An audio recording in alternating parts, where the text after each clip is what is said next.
The courtroom in Washington, D.C. was silent, but the air was tense, like a wire stretched too tight. Every seat was filled with reporters from major news outlets, ICE officials in stiff uniforms, legal experts taking careful notes, and men in plain suits who didn't blink often. Cameras were rolling. This was supposed to be just another hearing, but everyone knew it. WASN single quotes T. Tom Homan, the former acting director of ICE, sat at the witness table. His jaw was tight, eyes locked forward, every muscle in his body focused. Across the room sat Judge James Boasberg, a man known for quiet decisions and closed-door cases.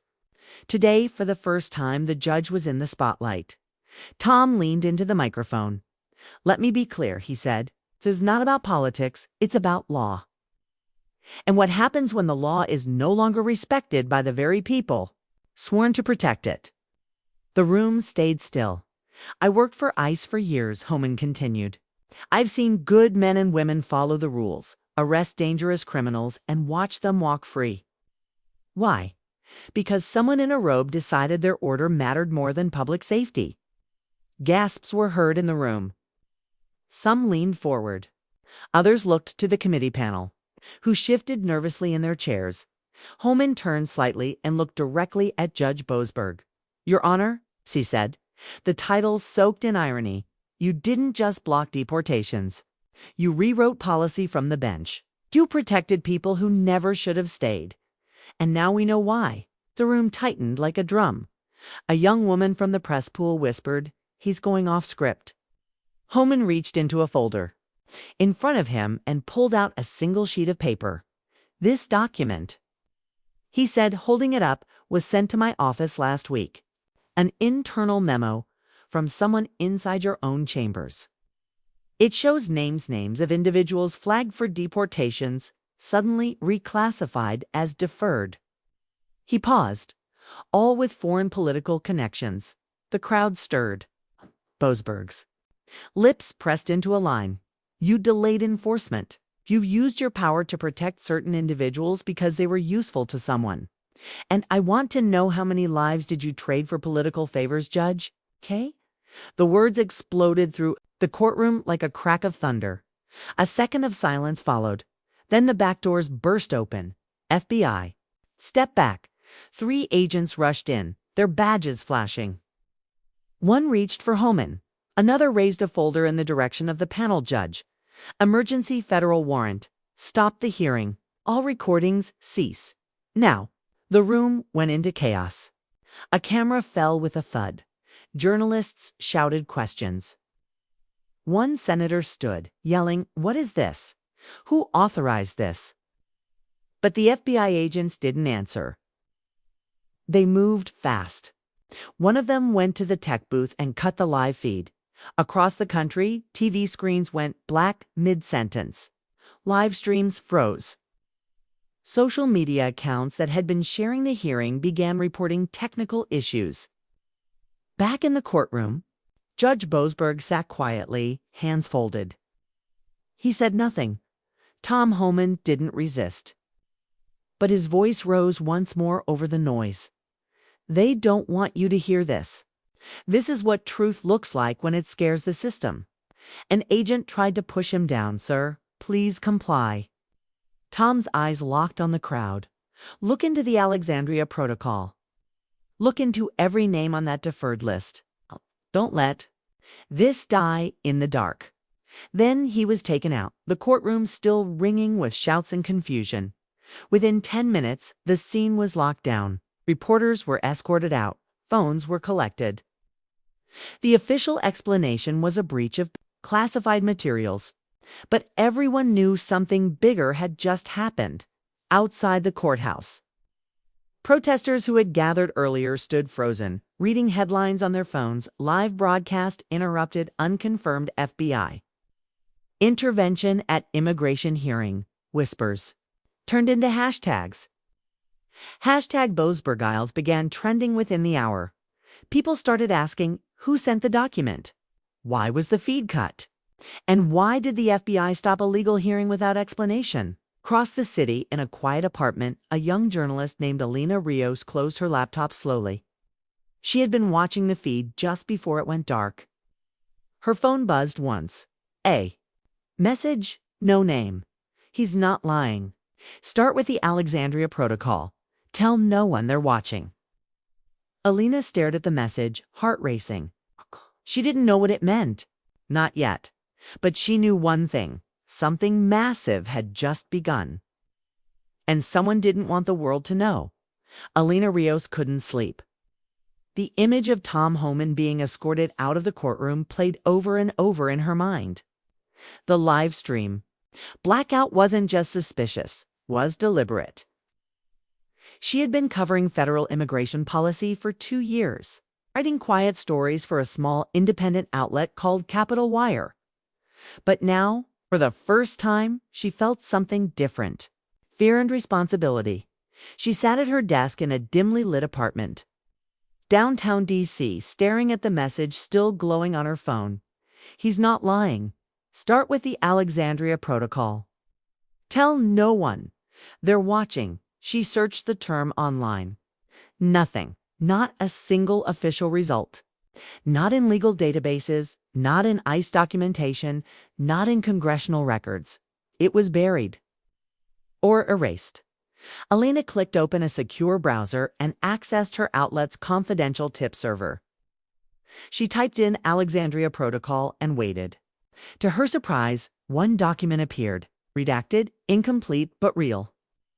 It was a memorandum marked classified, dated 6 years ago, titled Alexandria Protocol, Judicial Discretion Framework, Tier 3 Targets.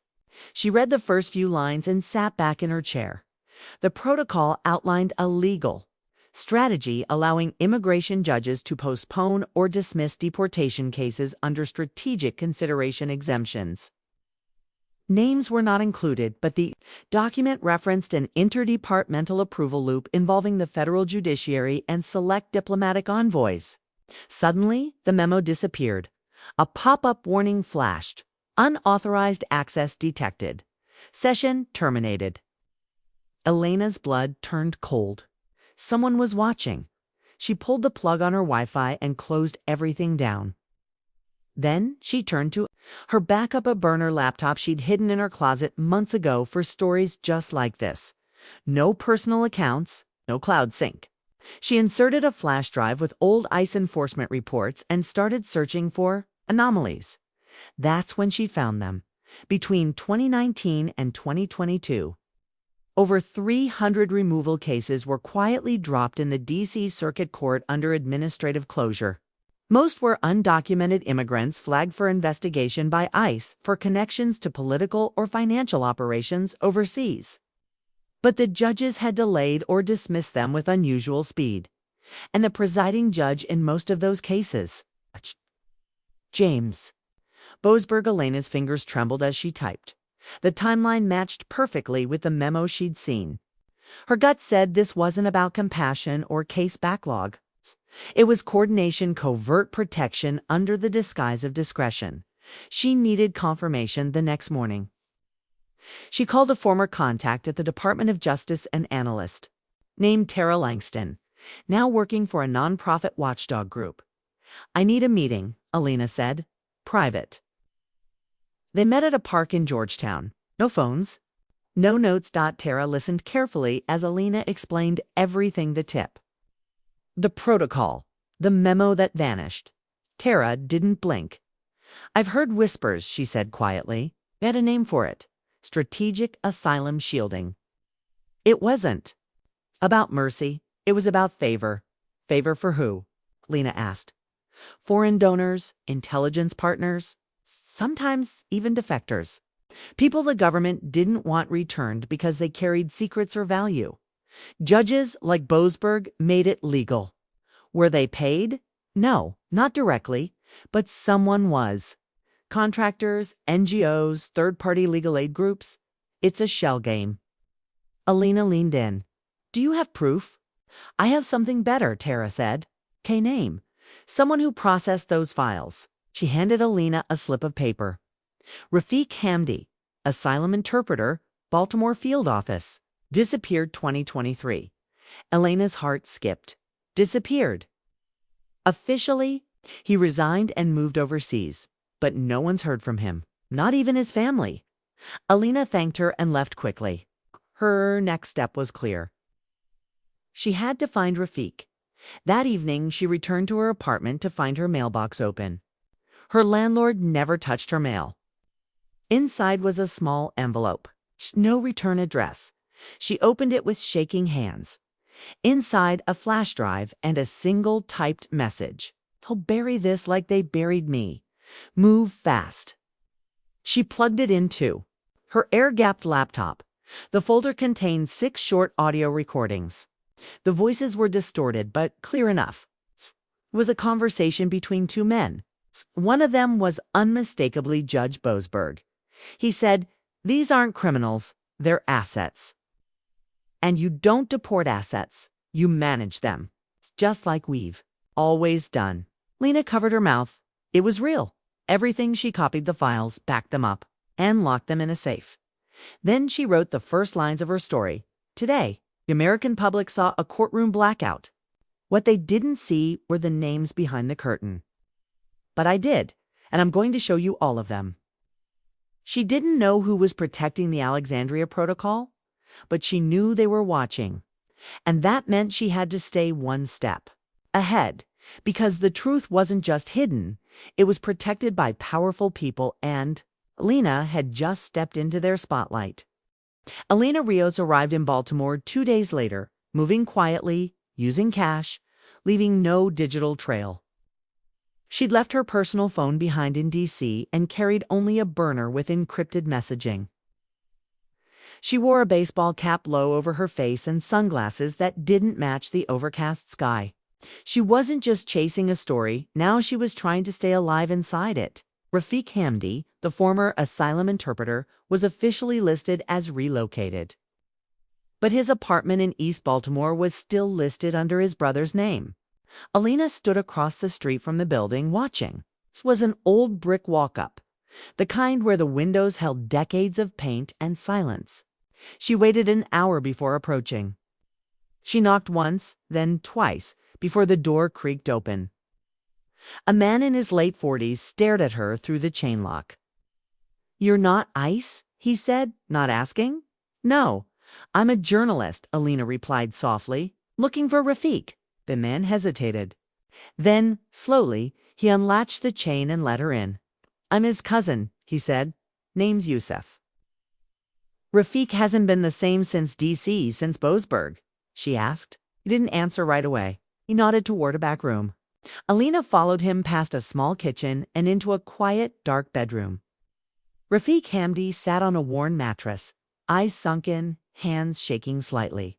His hair was longer now, unkempt. He looked like a man who hadn't trusted the world in years. "He doesn't talk much," Yusuf said. Alina knelt down beside him. "Rafik," she said gently, "my name is Alina Rios. I'm not with the government.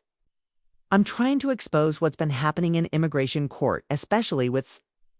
Judge Boasberg. Rafik flinched slightly at the name. "I've heard the tapes," she continued. "The flash drive. That was you, wasn't it?" He looked up slowly. "They thought I didn't understand," he said, voice hoarse. "They spoke like I was furniture. But I heard everything about the protocol, about the trades," he whispered. "People being used, swapped, protected. Some of them were spies. Others were criminals with information. It didn't matter, as long as they were valuable." Alina's recorder was running, but she kept it hidden. This wasn't about sound bites. It was about truth. "Did Judge Boasberg ever speak directly to you?" she asked. "No, but I delivered paperwork. I saw the stamps, the cases that never made it to hearing. They were filtered. Some orders came before the cases even started." He reached under his bed and pulled out a notebook. Wrapped in plastic, I started writing things down. Names, dates, transfers. Then they came looking for me. Who? Men in suits? Not ICE, not police. They didn't show badges. They asked about what I'd heard, about who I told. Then my brother disappeared. They said he ran, but he wouldn't leave without telling me. He paused. So I stayed quiet, Alina took the notebook carefully. Inside were 2 years' worth of handwritten notes, case numbers, locations, judge initials, all leading back to one pattern: special category dismissals labeled SCP, the same code used in the Alexandria Protocol. "I want to help you," she said, "but you need to trust me." Rafik shook his head. "They don't let stories like this live." Alina stood slowly. "They let them live," she said, "if too many people know at once." Back in her motel that night, Alina scanned the notebook and uploaded it to 3 encrypted drives. She sent copies to 2 trusted journalists overseas, one in Canada, one in Switzerland, with the subject line, "Dead Man's Switch. Publish if I go quiet." Then she received a message from her old friend at the Department of Justice. "They've started clearing names, pulling documents. You're on a list." She didn't sleep. Instead, she drafted the opening to her report. "Sources within the U.S. immigration system have confirmed the existence of a covert, judicial directive known as the Alexandria Protocol, a pattern of case dismissals designed to protect high-value foreign nationals under the guise of legal discretion. This protection was not offered to all, but only to those considered valuable assets in political, intelligence, or economic exchanges. And at the center of it all, it's a federal judge, with no public accountability." At sunrise, she called her editor at Capitol Wire. He answered groggily. "I have something," she said. "It's going to burn the roof off." Before he could respond, there was a knock at her door. She froze. "Who is it?" She called. Silence. Then another knock. Slower. Heavier. She turned off the lights, grabbed her laptop and the notebook, and slipped out the window. As she disappeared into the morning fog, a black SUV turned the corner and parked in front of the motel. Inside the vehicle, 2 men watched her empty room. "She's moving faster than expected," one of them said. The other tapped a phone. "Then we move faster too." Lena didn't stop running until her legs burned and her lungs ached. The sun was rising, but she kept to the back alleys of Baltimore, avoiding major streets and surveillance cameras. She knew she had about 1 hour, maybe less, before whoever knocked on her door started tracking her in earnest. By noon, she reached an underground cafe on the edge of the city, a place used by off-grid activists and whistleblowers. The walls were plastered with protest art. The Wi-Fi ran through 5 layers of spoofed networks. It was here she met Jox, a reclusive digital security expert with a shaved head and mismatched shoes, who owed her a favor from years ago. "They're sweeping your digital footprint already," Jox said, without greeting. "They accessed your outlet's mail server this morning. Your editor's being followed." Alina didn't blink. "I need to go dark.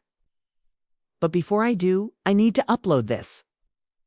She handed him a copy of the notebook Rafik had given her. Within minutes, Jox had scanned, encrypted, and duplicated it to a hidden torrent network, stored across multiple servers in different countries.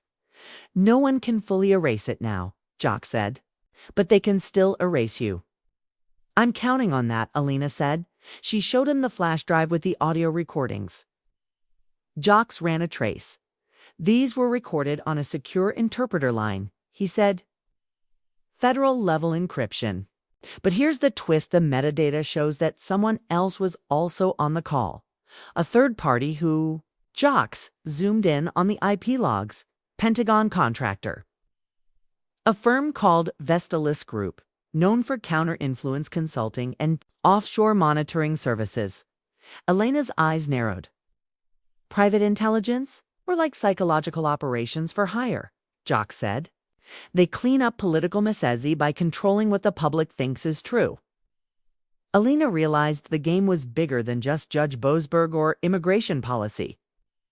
The Alexandria Protocol wasn't just about letting people stay, was about who decided who mattered. And that decision wasn't being made in the courtroom. It was being made by private hands, far from public view. She had to go deeper with a new alias and burner sim. Alina traveled by night train back to D.C. She avoided airports, wore a wig, switched jackets every hour. She knew they'd be searching for her face, her name, her usual habits. In Washington, She contacted the one person who might know about Vestalis, Curtis Weller, an FBI agent she'd met during an old story about anti-trafficking operations. He wasn't the kind of man who spoke easily. But when he picked up her call and heard her name, he didn't hang up. "Meet me tonight," he said, "but not on your terms." At 11 p.m., Alina found herself inside a storage facility on the edge of Arlington. Weller stood beside a locked shipping container. His suit was wrinkled. His badge wasn't visible, but his posture told her everything. He was no longer acting as an agent. He was acting as a man. "Do you know what you've stepped into?" he asked. "I know it's not just about immigration," she said. He nodded. Vestalis Group was hired 5 years ago to assist in judicial scenario modeling. They said it was to streamline caseloads, but that was a lie. He opened the container. Inside were boxes filled with printed documents, hard drives, and sealed folders. Evidence, secret files. "I started digging after a case disappeared under my nose," Weller said. "I tracked it back to Boasberg, then to Alexandria Protocol. The more I found, the more I realized I couldn't report it to my own department. Half of them were in on it." Lena looked at the files. "How many judges are involved?" "Not just judges," he said. "Senators, prosecutors, think tanks, immigration NGOs. The entire system was infected." He handed her a manila folder. Inside were transcripts of internal memos signed not only by Boasberg, but also by legal directors at Dynaxis Media and liaisons from 2 foreign embassies. It wasn't just political manipulation. 'Twas international coordination. "They used immigration as a smokescreen," Weller said. "Find it, they brokered influence, let certain people in, kept others out, all for quiet deals. In return, judges like Boasberg were protected, and stories like yours buried." A sudden noise outside made them both freeze. The sound of tires, then silence. Weller grabbed a hard drive and shoved it into Elena's backpack. "You need to disappear again, and fast." As she turned to leave, he said one final thing. "They won't just come for your life, they'll come for your name, your reputation. They'll make you look unstable, unreliable, paranoid." She nodded. "That's why I need to release it all at once, so there's no room for doubt." He gave her a long look. "You might not survive that." Alina didn't answer. She disappeared into the night again. With a bag full of names, dates, and files, enough to destroy careers, empires, delusions. The only question left now was, who would believe her? And how far would the system go to silence her before they did? By the time Alina reached her next safe house, a rented attic apartment in a forgotten suburb outside D.C., her story was no longer hers alone. 3 journalists overseas had received the encrypted package from Jocks. 2 confirmed the files opened successfully. One of them, a veteran war correspondent from Germany, wrote back in disbelief, "This isn't just political corruption. This is a global power architecture. They'll kill for less." Lena knew that already. The city outside was hot and quiet. She sat cross-legged on the hardwood floor, laptop open, pages from Rafiq's notebook spread across her blanket like a war map. Each page revealed a puzzle piece. Case numbers that vanished, judges that presided without hearings. Foreign nationals rerouted through legal deferrals, never made public. Boasberg's name was the tip of the spear. But it was. The paper trail of Dynaxis Media, private consultancy, posing as a nonpartisan think tank that provided the clearest link. Their logo had shown up on 3 internal memos buried in the Alexandria Protocol archives, always next to foreign correspondence codes and influence priority categories. Dynaxis wasn't just analyzing immigration strategy. They were scripting it, and someone had paid them to do it. Alina ran the metadata again, comparing Dynaxis staff rosters with federal judicial interns and policy advisors. She found at least 8 crossovers, people who worked in both worlds, moving seamlessly between think tanks, courtrooms, and campaign offices. It was no longer just a theory. This was infrastructure. She had more than enough for a story. But she wasn't writing it as a piece anymore. She was preparing a televised interview. That evening, she contacted Newscast Global, one of the few independent international news outlets with live reach across Europe, the Middle East, and parts of the U.S. She didn't trust American networks. Not after what happened in that courtroom. They agreed to an exclusive. She recorded the segment in a private underground studio. Simple backdrop, dim lighting, just Alina, the camera, and the truth. "I'm not asking you to believe me," she said. "I'm asking you to listen." Then she played the audio recordings. One clip played the voice of Judge Boasberg. "Delay the filing. The person in question is under strategic immunity." Another, fainter voice replied, "Confirmed. Dynaxis already received the new case flow order." She followed it with Rafiq's testimony, Weller's signed statement, and images of the internal memos. She even showed parts of the notebook. "You told us justice is blind," she said into the camera. But justice was seeing everything through a contract. Immigration courts became trading floors. Influence had a price, and this is the receipt.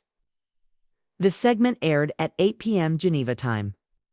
By midnight, it had been downloaded over 12 million times. Hashtags exploded across social platforms. Hashtag Alexandria Files. Hashtag BOASBERG leaks. Hashtag DYNAX is network. Alina didn't sleep. She sat with her bag by the door, one hand on her burner phone, the other on a flash drive with the raw interview footage, at 3:17 a.m. Her encrypted chat pinged .jx. "They're trying to block the DNS route. Someone's ordering platform takedowns. You're still up, but not for long." Weller sent her a text, too. "Langley just requested a briefing. You stirred the wrong ghosts." But the most unexpected message came from a contact she never expected to hear from. Senator Valerie Knox. The message read, "You win. Let's talk." Alina met her at dawn in a quiet Georgetown bookstore. Knox looked tired, less polished than usual. No staff, no camera. "You exposed the truth," Knox said, her voice calm. "But don't think for a second that makes you safe." Alina kept her distance. "Why reach out?" Knox tapped the counter. "Because I was part of the oversight committee. I saw the protocol. I tried to flag it. But the White House at the time wanted it quiet. And Boasberg had protection you wouldn't. Believe you could have gone public. And been discredited, indicted, or worse. I stayed alive so I could pick my moment." "This is your moment," Alina said. "Speak up." Knox stared at her. "You think this system will let us? Just break it. They will turn on you. They will spin it, frame you, say you falsified documents. If you don't anchor your story, you'll be yesterday's paranoid footnote." Alina reached into her coat and pulled out a hard copy of the protocol. "I'm not alone anymore. They can silence me, but not what's already been seen." Knox exhaled. "Then I'll go on record," she said finally. "But if I fall, others will run." "You won't fall," Alina said. "You'll drag the system down with you."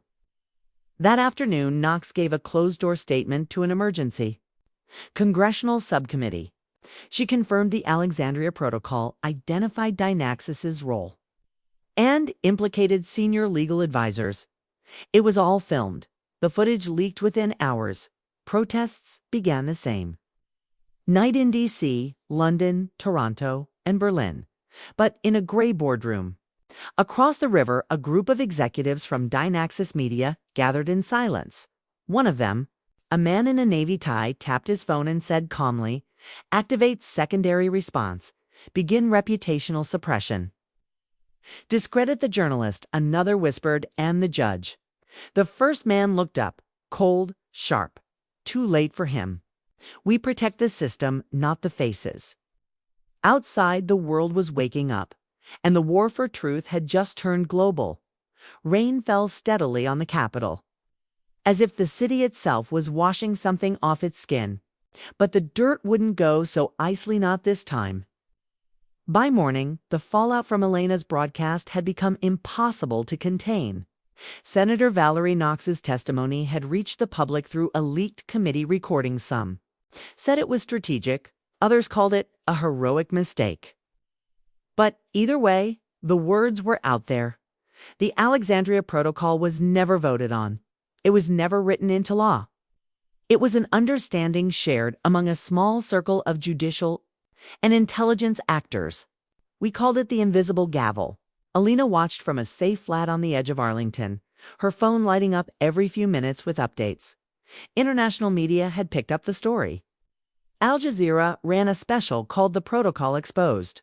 CNN was more cautious, calling it a developing crisis in judicial integrity. But the European press was ruthless. Der Spiegel published names. Le Monde traced connections from Dynaxis Media to lobbying firms across Paris and London. And in the streets of Washington, D.C., protesters carried signs that read, "Immigration is not a bargaining chip." Who does the judge really work for? Meanwhile, Alina received a message from FBI agent Curtis Weller. They're setting up a review panel. Boasberg is being placed on administrative leave. Not suspension yet. But pressure's working. You have 2 days before the window closes. They're preparing counter-narratives. Alina knew exactly what that meant. Think tanks, former government officials, and media consultants would start flooding the news cycle with spin, national security concerns, fabricated documents, foreign interference, and her favorite, rogue journalism. She had to strike again. Harder. That same evening, she got a call from a blocked number. The voice on the line was familiar, faint, but unmistakable. "Miss Rios," said Rafiq Hamdi. "They found me, but I'm not gone yet." Her breath caught. "Where are you?" "No time.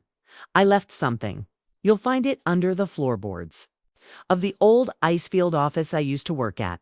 They shut it down last year. I left it there because I knew if anyone ever listened, it would be you." "What is it?" "Proof. Audio.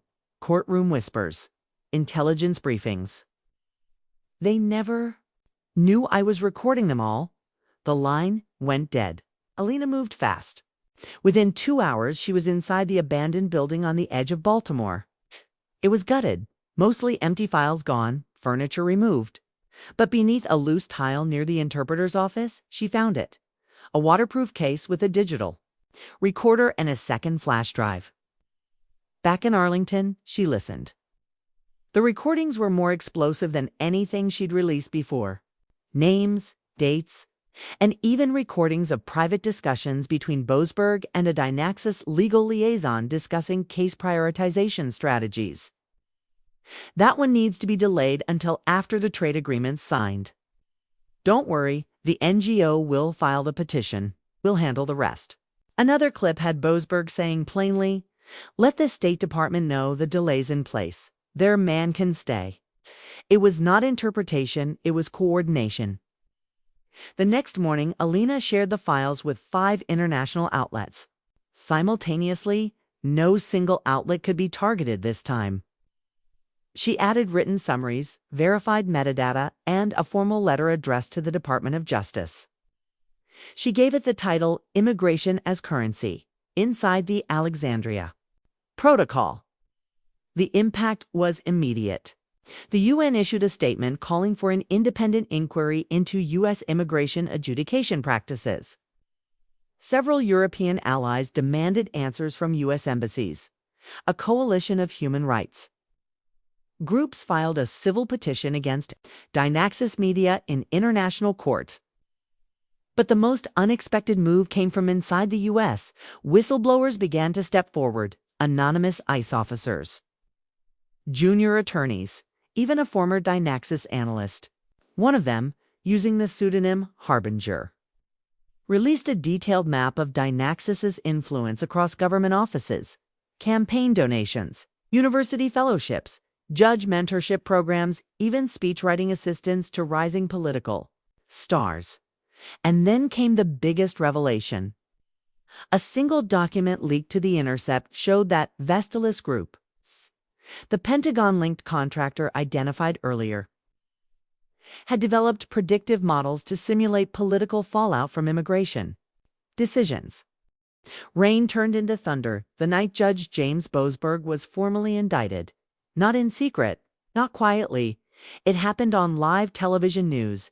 Helicopters circling above the federal courthouse. Reporters shouting over one another. Protesters pressing against barricades, holding signs with Elena's face on them next to the words she spoke. He lied. The bench is broken.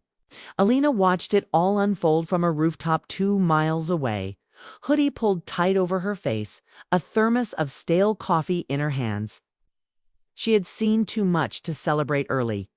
In D.C., power didn't fall. Lit moved. And sometimes it moved faster than the truth. Curtis Weller met her there, quietly climbing the fire escape and ducking under the edge of the tarp. "They'll make an example out of him," he said. "But it won't be for justice. It'll be for optics."